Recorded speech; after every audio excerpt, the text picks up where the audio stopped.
In this section, I'm going to show you how to solve triangle with an inverse function. So now I want you to solve this triangle.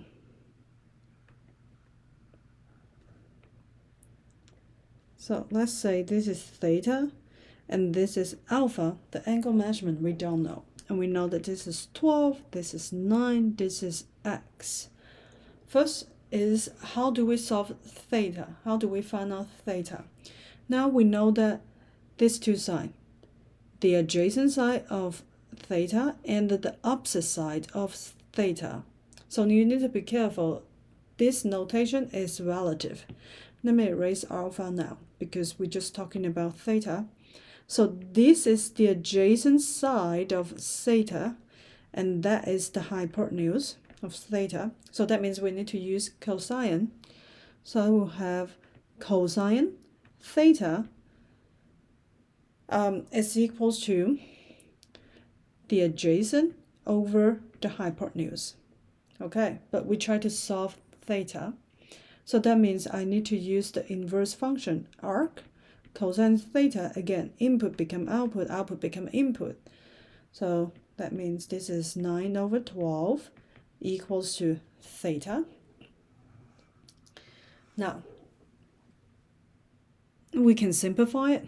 We will get arc cosine 3 over 4 equals to theta. Then we can use our decimal to calculate the exact value. Let's take a look in decimal and find out what is the value of arc cosine 3 over 4 equals to, well, we need to be careful. Again, one is the degree, if you want the answer to become degree, or if this is radians. This will give you two different answers, so you need to be careful which one we want to pick. So that means this is either equals to, theta is either equals to 41.40 or 9, or maybe 0.1, sorry, degree. Or, let me write this down.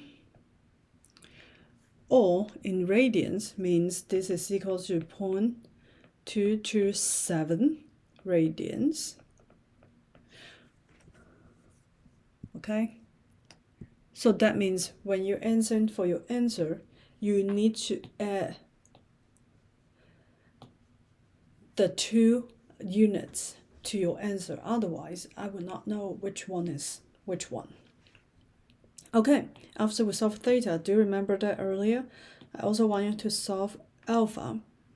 Well, if it's alpha, 9 is no longer the adjacent side. This has become the opposite side to alpha. But 12 is still the hypotenuse. Hypotenuse always will be the same, but the relative position will change based on which angle we are going to pick, since it's alpha. So that means the 9, the sign that equal to 9 will be the opposite sign. So we use sine theta equals to 9 over 12. Simplify it, we got 3 over 4.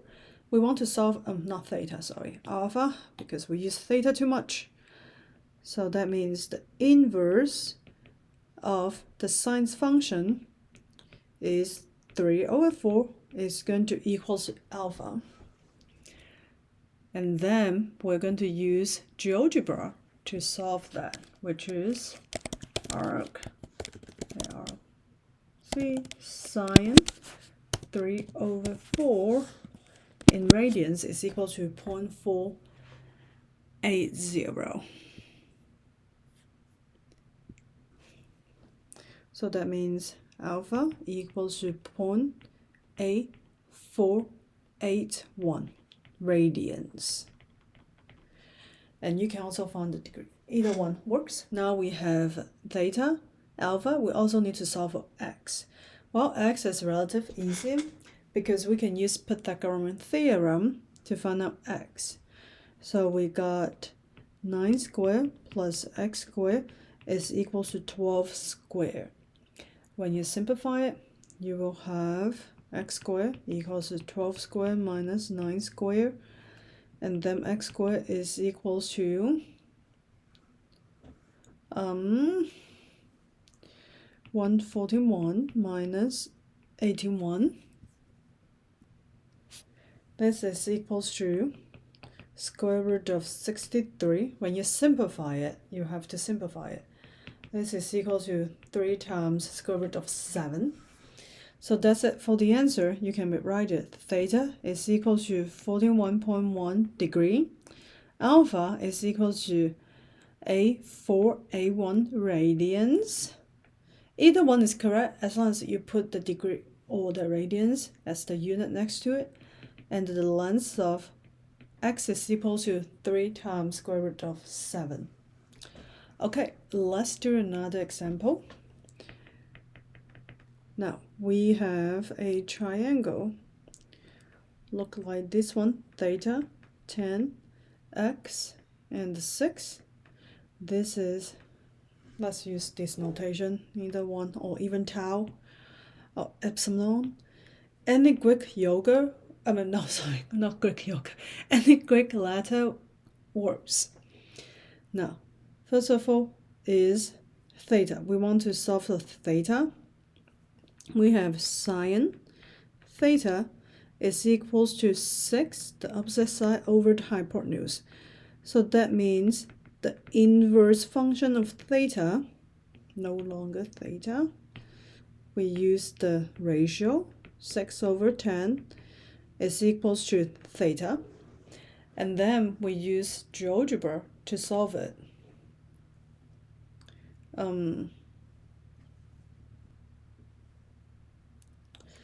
And I found out that you can try it by yourself and see if you get the same answer as I do. That way you can practice using the GeoGebra. So theta, if it's in degree, would be 13.7 degree. If you use radians, it will be 0.6435 radians. Okay, and then tau, we want to solve tau. So cosine tau is equal to 6 over 10. And then the inverse is equal to 6 over 10 is equal to tau. So that means tau, when you solve it, it will be 0.9273 in radians or 15.3 degree. Well, if you notice that theta plus tau is happen to be 19 degree, which this is true for all of the right triangle angle. So the rest of the two triangle, when the rest of the two angle, the sum of these two should be equal to 19 degree. Okay, last part is how do we find out x? X, we're going to use the Pythagorean theorem to solve for x. So we have x squared plus 6 squared equals to 10 squared. Simplify it, we have x squared equals to 64, and then x is equals to 8. So that would be the answer. Circle your answer. 13.7 degree, 53 degree, that's 15.3. And then x equals to 8. Let me write this part, 15.3 degree. Okay, that's it for today. I'll see you in the next video.